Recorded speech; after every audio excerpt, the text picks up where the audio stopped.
A common corporate assumption treats business strategy as a highly orchestrated, rigid plan. Executives build meticulous flowcharts and coordinate operational calendars, assuming precision guarantees success. But when these static plans collide with real-world market friction, supply chain shocks, sudden competitor moves, or shifts in consumer behavior, they break down. A perfectly scheduled set of objectives cannot adapt to variables it never anticipated. In strategic management, strategy is formally defined as a firm's foundational theory to achieve competitive advantage.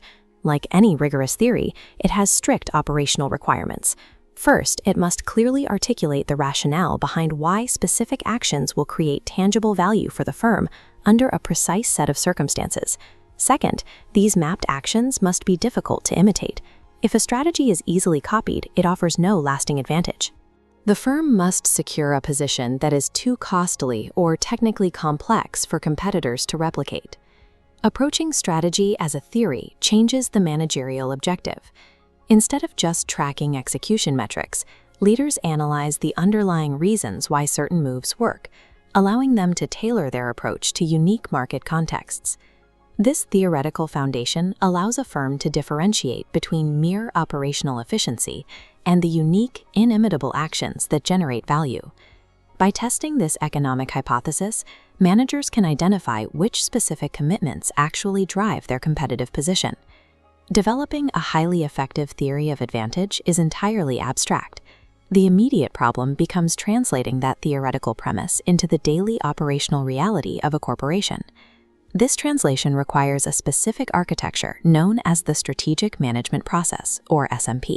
The implementation of the SMP has two highly concrete, measurable objectives: achieving sustained strategic competitiveness and earning above-average financial returns.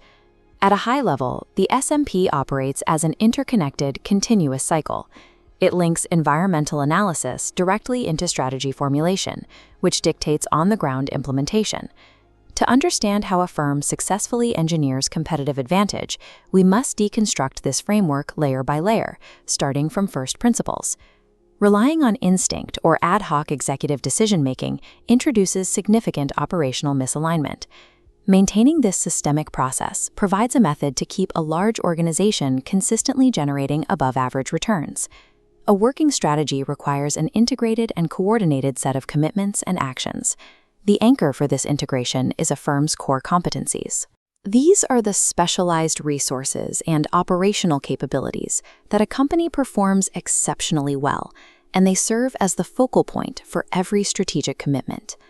Netflix's dominance in the streaming industry provides a clear demonstration of how this theoretical integration is executed in reality. Netflix developed a distinct core competency around generating massive volumes of targeted original content. They built the infrastructure to produce hit shows across multiple genres and demographics simultaneously. At the same time, they developed a second distinct competency: highly sophisticated, personalized recommendation algorithms capable of analyzing billions of user data points. These capabilities reinforce one another. The original content feeds the algorithm with viewing data, and the algorithm ensures the library is served to the correct individual viewers, keeping engagement high. This intentional alignment forces two entirely different corporate capabilities to act as a single, indivisible engine, establishing a value proposition that competitors struggle to imitate. To model this out visually, we begin constructing the SMP engine at its starting point: strategic inputs. The first half of this node requires a rigorous analysis of the internal environment. This identifies the precise inventory of resources and core capabilities the firm possesses, establishing the operational limits of what the company can physically do. The second half of the node maps the external environment, examining broader industry conditions, economic shifts, and macro trends. These external realities act as physical constraints or emerging opportunities that dictate how effectively those internal capabilities can be deployed. The firm synthesizes these two analyses. The resulting data directly generates the company's vision and mission, providing a grounded basis for the strategy. Without this rigorous dual input analysis, a corporate vision remains speculative. The inputs translate aspiration into an executable theory. With the vision defined, the process flows into the second major node of our diagram: strategic actions. This node breaks down into two subcategories, starting with formulation. Formulation encompasses the high-level decisions a company makes. Executives determine which business-level strategies capture specific markets, and which corporate-level strategies manage the overall portfolio. Formulation requires a parallel track, implementation. Implementation is the daily operational reality. It is the allocation of capital, the restructuring of departments, and the execution required to make the formulated decisions function. These two elements operate simultaneously, feeding into one another to physically propel the strategy forward. The culmination of these actions leads into the third foundational node, strategic outcomes.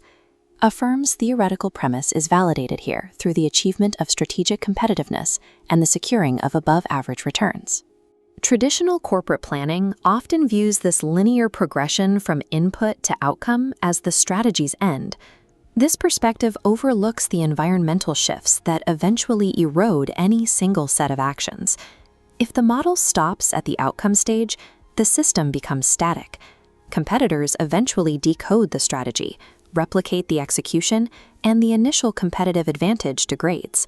To survive long-term, the model requires a final structural mechanism, dynamic feedback loops. The firm continuously monitors its outcomes against the wider market, harvesting the results of its actions as essential raw data. This data streams backward through the system, forcing immediate adjustments. The firm updates its internal analysis, recalibrates its external assumptions, and alters its strategic actions in real time. Continuous systemic adaptation provides the only viable defense against competitor imitation and environmental shifts. We can see this dynamic model actively working inside Tesla's manufacturing operations. Tesla sets strategic production goals, establishing baseline supply chains and factory inputs to manufacture electric vehicles. The external environment introduces constant friction. Battery technology advances rapidly, threatening to make existing baseline chemistry less efficient. Simultaneously, global market demand for electric vehicles fluctuates due to economic pressures and changing government regulations. Tesla routes these market signals back to the engineering floor, prompting rapid refinements in their production lines and altering their strategic actions mid-cycle. This confirms the role of strategy as a working, adaptable theory of value creation.